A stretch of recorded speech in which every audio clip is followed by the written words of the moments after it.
The lord. దేవుని పరిశుద్ధ నామమునకు మహిమ కలుగును గాక. ప్రభునందు ప్రేమైనటువంటి దేవుని బిడ్డలారా, దేవుని యొక్క వాక్యాన్ని మనం గమనించినట్లయితే 1 కొరింథీయులకు రాసిన పత్రిక 11వ అధ్యాయము 1వ వాక్యములో దేవుడు ఇలాగున తెలియజేస్తూ ఉన్నాడు. నేను క్రీస్తును పోలి నడుచుకొనుచున్న ప్రకారము మీరును నన్ను పోలి నడుచుకొనుడి. మీరు అన్ని విషయములలో నన్ను జ్ఞాపకము చేసుకొనొచ్చు. నేను మీకు అప్పగించిన కట్టడలను గైకొనుచున్నారని మిమ్మును మెచ్చుకొనుచున్నాను.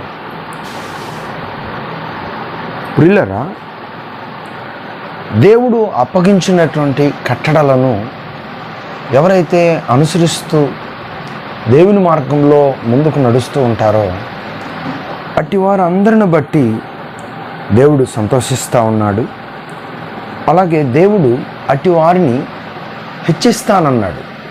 అన్ని విషయాలలో కూడా దేవుని యొక్క ప్రత్యేకమైన హెచ్చింపు, దేవుని యొక్క ప్రత్యేకమైనటువంటి ఆశీర్వాదానికి అర్హులవుతారని ఇక్కడ దేవుని వాక్యం స్పష్టంగా తెలియజేస్తూ ఉంది. అలనాడు అపోస్తులుడైన పౌలు కొరింథీ సంఘానికి ఈ శ్రేష్టమైనటువంటి అనుభవాలను తెలియజేస్తూ ఈ మాటలు వివరిస్తూ ఉన్నాడు కొరింథీ సంఘానికి. ఓ కొరింథీ సంఘములో ఉన్నటువంటి దేవుని బిడ్డలారా, ఈ సమాజంలో ఉన్న పద్ధతులను మనం గౌరవిస్తూ దేవుడు మనకు అప్పగించినటువంటి మార్గంలో మనము నమ్మకంగా ముందుకు కొనసాగాలి అని అపోస్తలుడైన పౌలు కొరింథీ సంఘానికి తేటగా తెలియజేస్తున్నటువంటి సందర్భం ఇక్కడ మనం గమనిస్తున్నాం. పిల్లలు, సమాజాన్ని గౌరవించాలి. అలాగే ఈ సమాజంలో మనం మన ప్రభు అయిన యేసుక్రీస్తు వారిని మాదిరి తీసుకొని ఆయనకు మహిమార్థంగా ఈ లోకంలో మనం జీవించాలని దేవుని వాక్యం తెలియజేస్తూ ఉంది. మనం ఎలా జీవిస్తున్నాం? ఆయనకు మహిమార్థంగా జీవిస్తున్నామా? మన ఇష్టానుసారంగా జీవిస్తున్నామా? దేవుని పోలి నడుచుకుంటున్నామా? మన యొక్క ఆలోచన విధానాలతో నడుచుకుంటున్నామా? మన ఆలోచన విధానాలు ఎలా ఉన్నాయి? ఒకసారి గమనించాలని దేవుని వాక్యం తెలియజేస్తాను. పౌలు గారు ఒకప్పుడు భయంకరమైనటువంటి హింసకుడు, దోషకుడు, హానికరుడు అయినప్పటికీ కూడా తగిన సమయం వచ్చినప్పుడు ఆయన బ్రతికున్నాడు గనుక దేవుడు అతనిని తన మహిమ కొరకు పట్టుకున్నాడు. ఒక భయంకరమైనటువంటి వెలుగు ద్వారా దేవుని మహిమను పౌలు గారికి దేవుడు ప్రత్యక్షపరిచాడు. దమస్కలో ఉన్నటువంటి దేవుని బిడ్డలను కూడా చంపివేయాలని గుర్రాలతో బయలుదేరి వెళుతూ ఉన్నప్పుడు దేవుడు మధ్యలో ప్రత్యక్షమై ఆయన వెలుగును దేవుని బిడ్డలకు చూపించినట్లుగా మనం గమనిస్తాం. ప్రియులారా, దేవుని కార్యాలు అద్భుతంగా ఉంటాయి. ఇక్కడ అపోస్తలుడైన పౌలు గారి పట్ల దేవుడు అద్భుతమైనటువంటి ఆయన కార్యాలను, అద్భుతమైనటువంటి దేవుని సంకల్పాన్ని ఇక్కడ దేవుడు బయలుపరుస్తూ ఉన్నాడు. ఎందుకంటే తను ప్రత్యేకంగా దేవుని రాజ్యానికి వారసుడు అవ్వాలనేటువంటిది, తర్వాత తన ద్వారా ఎందరో నరకానికి వెళుతున్నటువంటి వారిని దేవుని రాజ్యానికి వారసులుగా నడిపించాలని దేవుడు పౌలు గారి పట్ల సిద్ధపరిచినటువంటి ప్రణాళిక. పౌలు గారు సౌలుగా ఉన్నప్పుడు తన ఇష్టానుసారమైన జీవితంలో ఏమాత్రము సంతృప్తి చెందలేదు. ఉన్నతమైనటువంటి పరిస్థితులన్నిటిని కూడా అనుభవిస్తూ ఉన్నప్పటికీ ఎప్పటికీ రక్తము, ఎప్పటికీ ఆయుధాలు, ఎప్పటికీ మరణహోమంతో కూడినటువంటి ఆ పరిస్థితులను ఆయన అనుభవించాడు. కానీ దేవుని ప్రత్యక్షతను ఎప్పుడైతే ఆయన పొందుకున్నాడో వాటన్నిటి నుండి విడుదల పొందాడు. దేవుడు నేర్పిస్తూ ఉన్నటువంటి మార్గాన్ని అనుసరించడానికి ఇష్టపడ్డాడు. దేవుని సంకల్పంలో ఉన్నటువంటి ఆ మహిమను అనుభవించడానికి ఇష్టపడ్డాడు. దేవాతి దేవుడు తన సేవకుడైనటువంటి అననీయాను పంపించి అతనికి నేత్రాలు వచ్చే విధంగా ప్రార్థన చేయించాడు. అతనికి నేత్రాలు వచ్చిన తర్వాత తన యొక్క వస్త్రధరణ మారిపోయింది, తన మాట విధానం మారిపోయింది, దైవారాధన పద్ధతులు మారిపోయాయి. ఏమండి, లోకంలో ఉన్నటువంటి ప్రజలకు అద్భుతమైన సువార్తను ప్రకటిస్తూ ఆయన పరిగెత్తినట్లుగా దేవుని వాక్యంలో మనం గమనిస్తున్నాం ప్రియులారా. అందుకే నేను ఒకప్పుడు హింసకుడును, నేను ఒకప్పుడు దోషకుడును, నేను ఒకప్పుడు హానికరుడును. ఇప్పుడైతే నా ప్రభు అయిన యేసు క్రీస్తు వారి యొక్క ప్రత్యక్షత వలన, నా ప్రభు అయిన యేసు క్రీస్తు వారి యొక్క రక్షణ సంకల్పం వలన ఈరోజు నేను దేవుని బిడ్డగా మారాను. ఎందరినో దేవుని బిడ్డలుగా మార్చడానికి ప్రభు నన్ను తన మహిమ కొరకు నిలబెట్టుకున్నాడు అని దేవాతి దేవుడు ఆయన పట్ల చూపించినటువంటి ఆ ప్రత్యక్షతను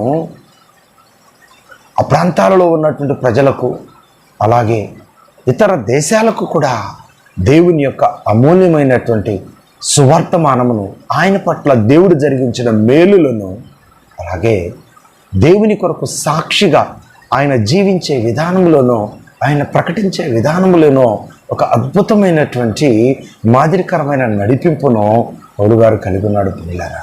అందుకే నేను క్రీస్తును పోలి నడుచుకున్న ప్రకారము మీరు కూడా నన్ను పోలి నడుచుకొనడి అని పౌలు గారు ఇంత ఖచ్చితంగా దేవుని మాటలను తెలియజేస్తూ ఉన్నాడు. ఇంత ఖచ్చితంగా కొరింథీ సంఘములో ఉన్నటువంటి వారందరికీ కూడా ఈ మాటలు బోధిస్తూ ఉన్నాడు. ఈ రోజున దేవుని బిడ్డలంగా మరి మనము దేవుని పోలి నడుచుకోవాలి. భక్తులు ఎలాగైతే దేవుని మహిమ కొరకు నిలబడ్డారో, భక్తులు ఎలాగైతే దేవుని కొరకు త్యాగం చేశారో, అలాగే మనం కూడా ఈ రోజున దేవుని కొరకు నిలబడాలి, దేవునికి సాక్షిగా నిలబడాలి.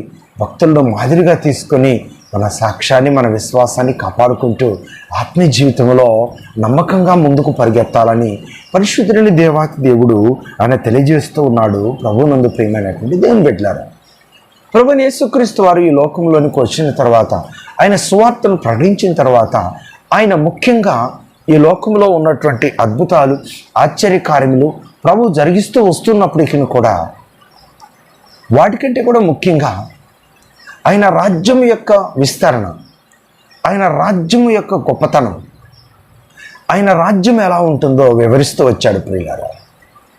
ఆయన రాజ్య మహిమను అనుభవించాలని ఆశిస్తున్న ప్రతివారు కూడా దేవుడు ఆయన రాజ్యం గురించి లోకంలో ప్రకటించాడు.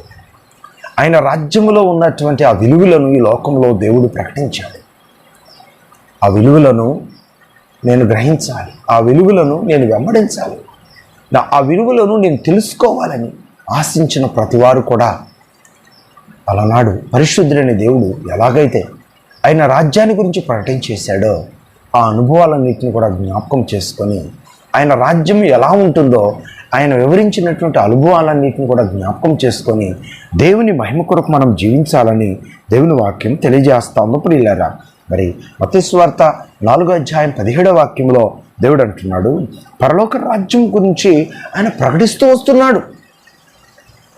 ఆ పరలోక రాజ్యంలో ఉన్న గొప్పతనాన్ని గురించి మాత్రమే ప్రజలకు ప్రభువు తెలియజేస్తూ వచ్చాడు. అద్భుతాలు చేసినా, ఆశ్చర్య కార్యాలు చేసినా, ఆయన ఎన్నో ఉపమానాలు ఈ లోకంలో ఉన్నటువంటి సమాజానికి మాదిరికరంగా బోధించినప్పటికీ కూడా ప్రియులారా, కారణం ఏంటో తెలుసా? ప్రతివారు ఈ అపవాది మైకముతో నింపబడి ఉన్నటువంటి, ఈ సాతాను సంబంధమైనటువంటి తలంపులతో, ఆచారాలతో నింపబడి ఉన్నటువంటి ప్రతి మనిషి కూడా ప్రత్యేకించబడాలి, సమాజాన్ని గౌరవించాలి. పౌలు గారు చెప్పినట్లుగా సమాజాన్ని గౌరవించాలి. అలాగే సమాజంలో దేవుని మహిమ కొరకు నీవు జీవిస్తున్నటువంటి బిడ్డగా నీ ప్రత్యేకతను నువ్వు ఎప్పుడూ కాపాడుకోవాలి. అలాగే మనం నమ్మినటువంటి దేవాతి దేవుడిచ్చినటువంటి వాగ్దానాల కొరకు మనం ఎప్పుడు ఆశ కలిగి ఎదురు చూస్తూ ఉండాలి. పరలోక రాజ్యము సమీపించి ఉన్నది అని దేవాతి దేవుడు ఆయన మాటలు బోధిస్తూ వచ్చాడు. ఇంక ప్రియులరా, ఆ పరలోక రాజ్యం ఎలా ఉంటుంది? పరిశుద్ధులు నివసించే మహా గొప్ప పుణ్యరాజ్యంగా ఉంటుంది. అక్కడ ఆకలి ఉండదు, దప్పిక ఉండదు. అక్కడ ఈ లోక సంబంధమైనటువంటి భేదాభిప్రాయాలు అక్కడ ఉండవు. అక్కడ పురుషులు, స్త్రీలు అనేటువంటి భేదాభిప్రాయం అక్కడ ఉండదు. పురుషులకు ఒక ప్రత్యేకత, స్త్రీలకు ఒక ప్రత్యేకత అక్కడ ఉండదు. ఏమండి, మొట్టమొదటిగా అవ్వ, ఆదాము ఎలాగైతే ఈ లోకములో వారు సిగ్గు ఎరగని వారిగా దేవుడు ఆజ్ఞ ప్రకారం జీవించినంత కాలం ఎలాగైతే ఒకరినొకరు మరి మేము వస్త్రాలు లేకుండా జీవిస్తున్నామే అనే ఆలోచనే వారిలోనికి రాకుండా జీవించారు. ఎందుకంటే సకల సౌకర్యాలు దేవుడిచ్చాడు. వారికి చెడ్డ తలంపులు కానీ చెడ్డ ఆలోచన కానీ ఏమీ వారి హృదయంలో కలగలేదు. ఎందుకంటే దేవుని తలంపులలో, దేవుని ప్రణాళికలలో వారు ఉన్నారు కనుక. ఎప్పుడైతే అపవాది మాటలు విన్నారో స్వార్థము, అసూయ అవన్నీ కూడా వారిలోనికి వచ్చేసాయి. దేవుని మాటనేమో అబద్ధంగా ఎంచారు, అపవాది మాటనేమో నిజముగా ఎంచారు. ఈరోజు చాలామంది దేవుని బిడ్డలుగా జీవిస్తున్నారు, కానీ సేవకుడు ఏదైనా ఒక ప్రేరేపణ చొప్పున దేవుని వాక్యములో నుండి కొన్ని విషయాలు, కొన్ని క్రమాలు చెప్పినప్పుడు వాటి మీద అంత పట్టుగా ఉండరు. కానీ లోకములో ఉన్నవారు ఏదైనా ఒక మాట చెప్తే ఆ మాట మీద ఎంతో పట్టుగా ఉంటారు. ఆ మాటను ఎంతో గొప్పగా ప్రచారం చేయడానికి ప్రయత్నం చేస్తారు. కనుక ప్రియులారా, లోకములో మాటలలో స్వార్థం ఉంటుంది. వారి స్వార్థం కొరకు ఈ లోకములో వారు ప్రచారాలు చేస్తారు. వారు అనుకున్నది జరగకపోతే, వారు ఆశించిన వారు వారికి ఇవ్వకపోతే ఈ లోకములో వారి మీద చెడ్డగా పదే పదే మాట్లాడుతూ ఈ లోకములో ప్రచారాలు చేస్తూ ఉంటారు. కానీ వారి మాటలు నమ్మినంత గొప్పగా ఈరోజు దేవుని బిడ్డలైన వారు దేవుని మాటలను బలముగా ఎందుకు నమ్మలేకపోతున్నారు? అలనాడు అపవాది మైకముతో దేవుని ద్వారా నిర్మించబడినటువంటి వారైనప్పటికీ కూడా అపవాది మైకముతో వారు ఎప్పుడైతే నిలిచి ఉన్నారో వారు దేవుని ప్రణాళికలలో వారు నిలవలేకపోయారు. అపవాది మాటని గొప్ప ఫలింపుగా భావించారు. దేవుని మాటను స్వార్థముగా భావించారు. దేవుని మాటను ప్రక్కన పెట్టి అపవాది మాటను అనుసరించడానికి ఎప్పుడైతే వారు ఇష్టపడ్డారో ఆ తర్వాత జరిగిన ఆ పరిస్థితులు చాలా దుఃఖకరమైనటువంటి పరిస్థితులు. ఎప్పుడైతే అపవాది మాట వారు వినటం జరిగిందో శాపాలకు గురయ్యారు. అపవాది మాట ఎప్పుడైతే వారు వినటం జరిగిందో ఏదేని తోట నుండి వారు వెలివేయబడ్డారు. మరలా వారు ఆ ప్రాంతంలోనికి వెళ్లకుండా కెరూబులు శెరూబులు వారికి అడ్డుగా నిలబడినట్లుగా దేవుని వాక్యంలో మనం గమనిస్తున్నాం. పిల్లరా, ఈ పరిస్థితుల్లో ఉన్న మనందరినీ కూడా పరిశుద్ధులుగా మార్చి క్షమించే దేవుడు, ప్రేమించే దేవుడు, ఆయన వాగ్దానాలతో తన బిడ్డలైన వారిని అందరినీ కూడా సంతృప్తిపరిచే దేవుడు, ఆయన మహాప్రణాళికను మన పట్ల నెరవేర్చాలని ఆశించిన దేవుడు గొప్పగా ఆయన యొక్క శిలువ త్యాగము ద్వారా అపవాది తలంపులను, అపవాది తలను, అపవాది క్రియలను, అపవాది ఆలోచన విధానాలను ఆయన శిలువలో చితక కొట్టివేయటం ద్వారా, ఆయన మరణించి సమాధిని జయించడం ద్వారా ఈరోజు దేవుని బిడ్డలుగా నమ్మకంగా జీవించే వారి కొరకు దేవుని మహిమ భద్రం చేయబడి ఉంది. కొంతమంది దేవుని బిడ్డలుగా ఉండి కూడా నిలువెచ్చనగా ఉంటారండి. నిలువెచ్చని స్థితి దేవునికి ఇష్టం ఉండదు. నువ్వు ఉంటే దేవుని బిడ్డగానన్నా ఉండు, లేకపోతే లోకస్తులుగానైనా వెళ్ళిపోండి. మీ క్రియలను బట్టి మీకు తీర్పు ఉంటుంది. కానీ రెండు పడవల మీద కాలేసి నా మహిమను అవమానపరచొద్దని దేవుడు ఆయన వాక్యం ద్వారా తెలియజేస్తున్నాడు. ఈ రోజున దేవుని మహిమ కొరకు నిలబడ్డావా? అపవాది తలంపులలో కొంత భాగం, దేవుని తలంపులలో కొంత భాగం జీవిస్తూ ఉన్నావా? అలా జీవిస్తే దేవుని బిడ్డల యొక్క మాదిరి నీకు కనపడదు. అలాగనే జీవిస్తే దేవుడు ఆ పరలోకము గురించి ఎంత గొప్పగా బోధించాడో, ఆ పరలోక మహిమ ఎలా ఉంటుందో నీకు అర్థం కాదు. దేవుని పరిపూర్ణతను గుర్తించి ఆయనలో ఎప్పుడైతే నువ్వు స్థిరపడతావో దేవుడు బోధించిన పరలోకపు మహిమ, ఆ విలువలు నీకు గొప్పగా అర్థమవుతాయని దేవుని వాక్యం తెలియజేస్తా. అందుకే అక్కడ భేదాలు ఉండవు. మొట్టమొదటిలోనే చెప్పాను కదా, స్వార్థం ఎరుగని అపవాది మాట వినకుండా దేవుని చిత్తానుసారంగా బ్రతుకుతూ ఉన్నప్పుడు ఏదైనా తోటలో భేదాలు లేవు. ఎప్పుడైతే అపవాది సంబంధమైన తలంపులతో నింపబడ్డారో భేదాలు ఏర్పడ్డాయి. ఒకరికి సిగ్గు ఏర్పడింది. శాపాలు కొని తెచ్చుకున్నారు. పతన వ్యవస్థలోనికి వారు వెళ్ళిపోయారు. పరలోక మహిమను పోగొట్టుకొని వెలివేయబడ్డారు. ఏ పరలోకపు మహిమ ఏదైనా తోటలో అవ్వాదాము పోగొట్టుకున్నారో అదే పరలోకపు మహిమ ఆయన ద్వారా ఈ లోకములో విస్తరించిన జనాలందరికీ కూడా ఆ పరలోకపు మహిమ అనుభవింప చేసే విధంగా దేవుడు ఆయన ప్రణాళికలను సిద్ధపరిచాడు. ఆ మహిమలో ఎవరు పాల్గొంటారు? ఎవరైతే ప్రభువైన యేసుక్రీస్తునందు విశ్వాసం ఉంచుమో అప్పుడు నీవును నీ ఇంటివారును రక్షించబడతారని దేవుడు ఇచ్చిన వాగ్దానాన్ని ఎరిగిన వారు, విశ్వసించిన వారు, నమ్మి బాప్తిస్మం పొందిన వారు రక్షించబడుదురు, నమ్మని వానికి శిక్ష విధింపబడును అని దేవుడిచ్చిన వాగ్దానాన్ని నమ్మి బాప్తిస్మముల ద్వారా పాపములలో నుండి పదిపెట్టబడి నూతన జీవం పొందిన వారాయి దేవుని మహిమ కొరకు లోకములో జీవించడానికి ఎవరైతే ఇష్టపడుతూ ఉంటారో వీళ్ళెలా వారు ప్రత్యేకమైన వారు. వారి కొరకు దేవుని సిద్ధపరిచిన ప్రణాళికలు ప్రత్యేకమైనవి. దేవుని యొక్క సన్నిధిలో మనం కష్టాలైన నష్టాలైన ఈ లోకంలో పరిస్థితులు ఎలా ఉన్నా దేవుని వాగ్దానాలను పట్టుకొని ఆయన మహిమ కొరకు ఈ లోకంలో మనం జీవిస్తూ ఉన్నప్పుడు దేవుని మన కొరకు సిద్ధపరిచినటువంటి శ్రేష్టమైన ఆ గొప్ప ఆశీర్వాదాలను దేవుడు మన కొరకు ఘనముగా సిద్ధపరిచాడు అని నమ్మాలి, విశ్వసించాలి, దేవుని ప్రణాళికల్లో నడవాలని దేవుని వాక్యం తెలియజేస్తాము. అందుకే ప్రియులారా, ప్రభువైన యేసుక్రీస్తు వారి లోకములకు వచ్చాడు. ఆయన పరలోక మహిమను బోధించాడు. ఆయన పరలోక మహిమను నేను మీ కొరకు, ఇంకా పుట్టేవారి కొరకు, ఇంకా పెరిగేవారి కొరకు, ఇంకా ప్రభువులో నిలబడేవారి కొరకు దినదినము కూడా నేను ఆ పరలోక మహిమను నేను నిర్మిస్తూనే ఉన్నాను, మీ కొరకు నివాస స్థలాలను నేను నిర్మిస్తూనే ఉన్నాను అని చెప్పి యోహాను సువార్త 14వ అధ్యాయంలో తేటగా తెలియజేస్తూ వచ్చాడు కదా. మొదటి వచనంలో నేను మీ కొరకు స్థలమును సిద్ధపరచుట కొరకు వెళ్ళుతున్నాను, నేను మరలా మీ కొరకు నేను తిరిగి వస్తాను, నేను తిరిగి మరలా వచ్చినప్పుడు మీ కొరకు నేను సిద్ధపరిచిన స్థలములో మీరుండులాగున నేను మరలా వచ్చి మిమ్మల్ని తీసుకుని వెళ్తాను అని దేవుడిచ్చినటువంటి శ్రేష్టమైన ఈ వాగ్దానాల పట్ల ఎంతవరకు మీరు నమ్మకం కలిగి ఉన్నారు? ఈ వాగ్దానాలు అనుభవించాలని ఆశించిన ప్రతివారు కూడా ఈ లోకంలో ఎలా ఉండాలో తెలుసా? లోకాశలను విసర్జించి, అలనాడు తప్పిపోయిన చిన్న కుమారుడు బుద్ధి వచ్చినప్పుడు తిరిగి మరలా తండ్రి ఇంటికి ఎలా వచ్చి పోగొట్టుకున్న స్వాస్థ్యాన్ని తిరిగి మరలా ఘనముగా గొప్పగా సంపాదించుకున్నాడు. అలాగే అపవాది తంత్రాల ద్వారా దేవుని మహిమ కొరకు జీవించవలసిన మనుషుడు అపవాది తలంపుల ద్వారా దేవుని మహిమకు దూరమైపోయినప్పటికీ కూడా పరిశుద్ధుడైన దేవుడు మరలను ఆయన చేతులు చాపి మనందరినీ కూడా ఆహ్వానిస్తున్నాడు. అహంకారంతో, వ్యతిరేకతతో, లోకాశలతో దేవుని చిత్తానికి వ్యతిరేకంగా చిన్న కుమారుడు తండ్రి చిత్తానికి వ్యతిరేకంగా చిన్న కుమారుడు ఎలాగైతే దూర ప్రాంతాలకు వెళ్ళి దుర్వ్యసనాలకు బానిసై ఉన్నదంతా పోగొట్టుకొని శ్రమలు పాలయ్యాడో అలాగే మనము కూడా ఈ లోకంలో దేవుని చిత్తానికి వ్యతిరేకంగా ప్రవర్తిస్తూ లోకంలో ఉన్నదే గొప్ప అన్నట్లు జీవిస్తూ నీ ఇష్టానుసారంగా పరుగుతూ ఉన్నావా? ఆ స్థితి ఎప్పటికీ నీ క్షేమమును కలిగించదు. ఏదో ఒక పరిస్థితులు నిన్ను మరలా దేవుని వైపు మళ్ళిస్తాయి. దేవుని యొక్క మాటలు ఏదో ఒక రోజు నుండి నిన్ను దేవుని వైపు మళ్ళిస్తాయి. ఏదో ఒక అద్భుతమైన కార్యం దేవుని మహిమను నువ్వు గుర్తించే విధంగా దేవుడి నీ పట్ల ప్రణాళికలు సిద్ధపరుస్తాడు. ఏది ఏమైనా దేవుని ఉద్దేశం ఏంటో తెలుసా?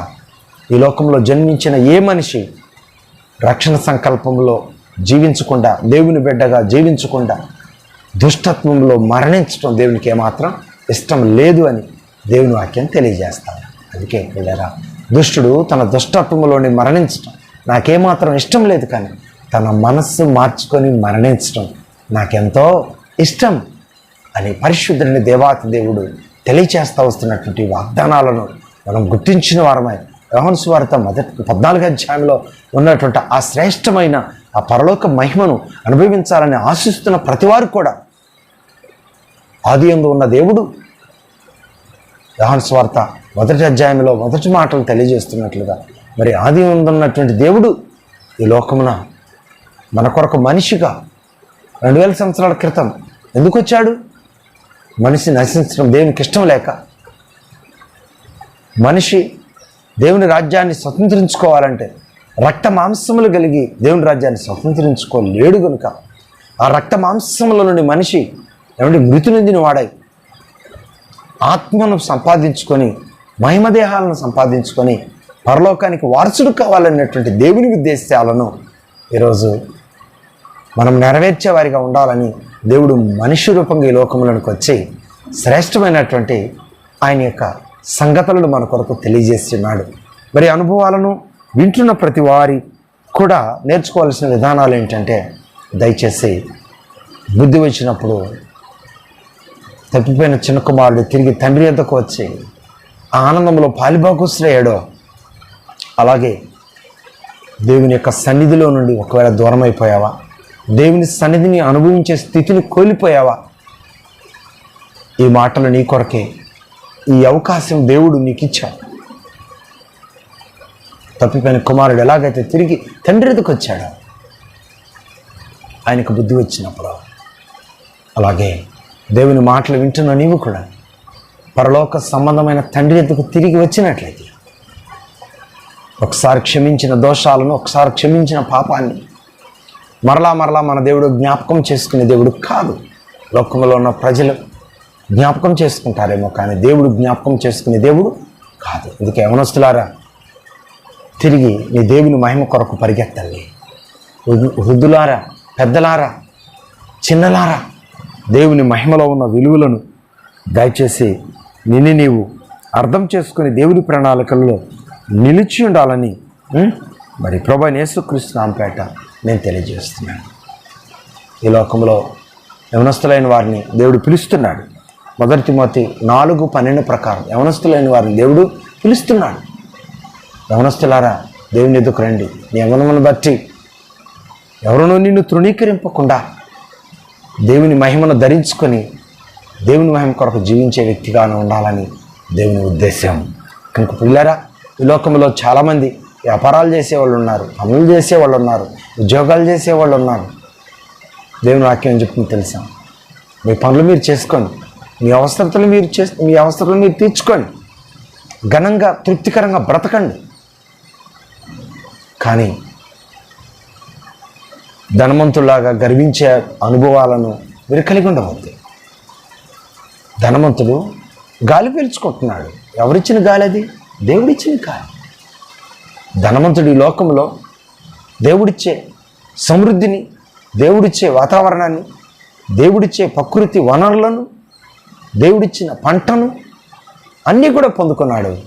కానీ తన ప్రాణంతో చెప్పుకుంటున్నాడు, నా ప్రాణమా తినుము, త్రాగుము, సుఖించుము, నేనే సంపాదించాను. అప్పుడు ఒక స్వరము అతనితో మాట్లాడతాను, ఓ ఎర్రివాడ, ఈ రాత్రి నువ్వు సంపాదించిందంతా ఏమవును? నీ ప్రాణమును అడుగుతున్నారు.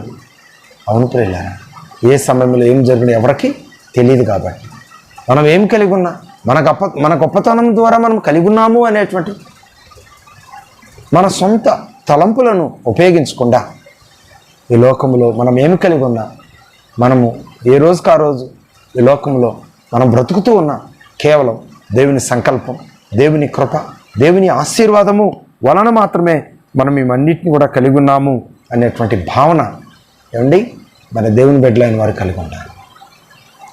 యాకోబు గారు ఏం చెప్తున్నాడు? మరి మనం ఎక్కడికో వెళ్ళి లాభమును సంపాదించుకుందాం అనుకున్న వారులారా, రేపేమీ జరుగునో ఎవరికి తెలియదు అంటున్నాడు. ఈ లోకంలో మనం బ్రతకటానికి మనకి ఇవులు కావాలి, కానీ అవే శాశ్వతం కాదు. ఏ రోజు వాటిని మనం విడిచి వెళ్ళిపోతామో తెలియదు.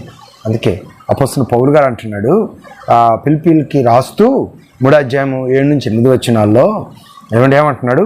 నేను లాభమును క్రీస్తు నిమిత్తము నష్టముగా ఎంచుకుంటున్నాను. అంటే ఈ లోకంలో నా శ్రమ నిమిత్తమై, నా ఆలోచన నిమిత్తమై, నా జ్ఞానాన్ని నేను ఉపయోగించినట్లయితే ఎంతో లాభాన్ని నేను సంపాదించుకోగలను. కానీ క్రీస్తు నిమిత్తము నష్టముగా ఎంచుకుంటున్నాను. ప్రియులారా, ఈరోజు చాలామంది దైవజనులు ఉన్నతమైన చదువును కలిగినటువంటి వారు ఉన్నారు. వారు ఏ వ్యాపారాల్లోనూ, ఏ లోక సంబంధమైన వారికి చదువుకున్నటువంటి విధానాలను కొనసాగితే లక్షలు, కోట్లు సంపాదించేవారే. కానీ దేవుని యొక్క ఆజ్ఞ ప్రకారం దేవుని పని కొరకు వాటన్నిటిని కూడా ప్రక్కన పెట్టి ఆత్మల సంపాదన కొరకు వారు పరిగెత్తుతూ ఉన్నారు. ఈ లోకంలో దేవుడు అవకాశం ఇచ్చినంత వరకు ఆయన పని చేయాలని ఆశ కలిగి ఉన్నారు.